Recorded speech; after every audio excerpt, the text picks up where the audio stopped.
It's time for the first episode of The Polling Station with Johnny Ward and William Kedjanyi. William Kedjanyi, who disgraced himself by predicting last week that Donald Trump would win the election, is now going to Oh God. explain, or certainly since last week, why he's gone from 10 to 11 to 11 to 10 against, which means he's likely not to be elected and there is some hope for the world. Is there hope for the world, William Kedjanyi? Always on this particular Star Sports TV program, there is always hope for the world. In all seriousness, yeah, if you are really anti-Trump, I think that you should be able to feel reasonably confident at this point. Biden's gone into 3 to 4 in the betting?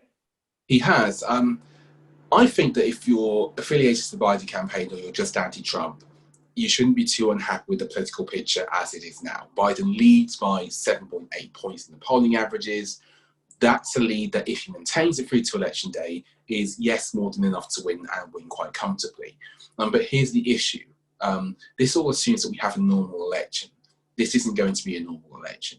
You have to take into account voter suppression, public health emergencies, also mail-in ballots, how many people will vote to mail in, given where we could be with coronavirus by the time of November in the US, which could be a bad place. It's a bad place now.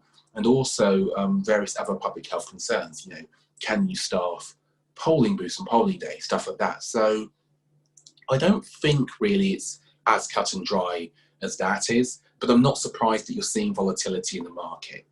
Just to explain quickly, if you are a really big backer of Biden and you want to bet strong, you've never really had it so good. 3 to 4 is around 57% in pure percentage chances. If you go to the 538 forecast, Biden is favoured to win every 74 in 100 elections. That's ginormous value. That's massive value. There should be like a 1 to 4, 1 to 3 shot on that, like.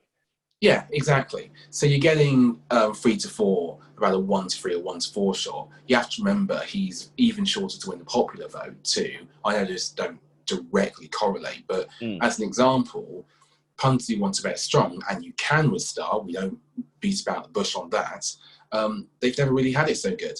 And as for Trump backers, there are a range of factors I think are probably motivating them. I think they believe that Biden will be forced to come out and campaign more in the open. I think they believe there will be a drop in the polls if he has some lucid moments, not to mention the debates. So I'd expect to see that support for him stay fairly solid. But a word of warning, if you're trying to rerun this through 2016, you may be left disappointed. The polls were actually very accurate in 2016, much more accurate than people gave them credit for. It was just that Trump won the Electoral College through a couple of swing states in the Rust Belt. Clinton actually won the popular vote like the polls said she did. The forecasts may be a little bit out, but again, they didn't predict 100% Hillary. They run the simulation 100 times. Hillary was favoured in those, so is Biden. It's like running a predictor for a race or betting to 100%. You know, the horse you pick won't win every time. Doesn't necessarily mean all your odds are wrong. Yeah, it's interesting to say as well, you know, that maybe Trump has more kind of polarized and maybe more enthusiastic supporters than Biden, which makes me despair because everyone should be getting out to vote that Trump doesn't get elected. Let's talk about the UK, though. Brexit is back in the news. It's back in the news in Ireland this week. It's back in the news in Britain, obviously. What is this in terms of the relevance of the betting markets? Because we still have, obviously, a very stable Conservative government. Yeah, we do. Well, it's stable in terms of numbers. A majority of 80 is something we haven't seen over here for, quite a long time. You're probably going back to third term Blair for that sort of power, but they don't really seem to have much of a grip on anything. So people will wonder, how can the Tories be leading in the polls? How can they be as short as 8 to 11 for the next general election to win the most seats, that is? So to explain, number one, time. There's a lot of time until 2024. It could be enough time to have a really bad economic road and then to maybe re-employ people as things improve. I wouldn't say we'll be out of all the effects of the pandemic, but by then the chances that you might have life as normal are a bit higher, and people might credit the government for that as they are criticising them for the response now.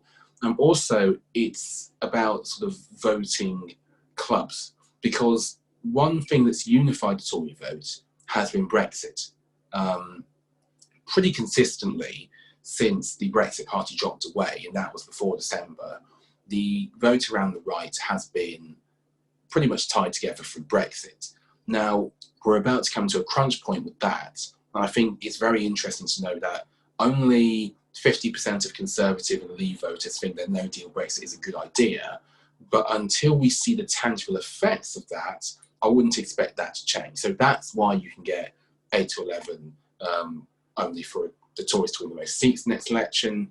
That's why the Tories are 2 to 1 to have another majority at next election. If it was held tomorrow, this election, that's probably picking money up in the street, but we're a long way away, and Starmer is improving the Labour Party image bit by bit, but he has his own issues too. He's going to need to have be the next leader?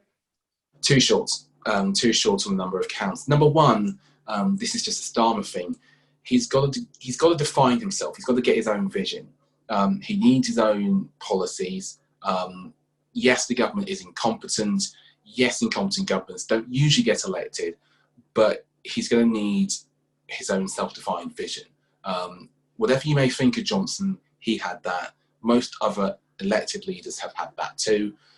Also, Johnson could leave or be forced out by a Tory coup before the next election. That would incline me to think that the thought about Rishi Sunak and the 10 about Michael Gove being the next Prime Minister, or the shorter prices for them to be the next Tory leader, are probably better bets.